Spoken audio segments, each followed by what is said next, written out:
somebody that was going to build a Tabor house, they do have a lot to look at with colors, and they don't just build a model house and have it in different places. It's totally different. I'm Mary Lou Moad. John Moad. We had a really good realtor, and he was familiar with Tabor homes, but he took us to see everything. Over the course of 2 years.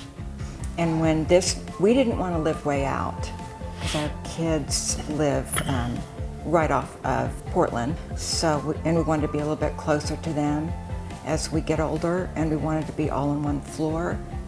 Now we do have a bonus room for when the grandkids come over, but we weren't going to, but we saw the model home and had to do it. We just fell in love with it.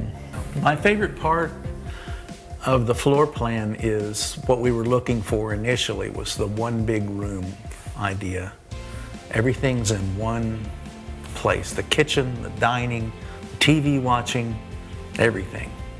And then there's a bedroom right off that, and so everything's pretty tidy.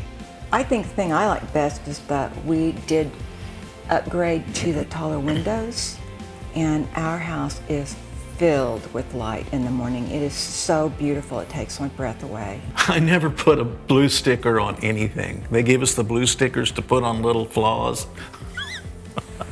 I'm looking all around.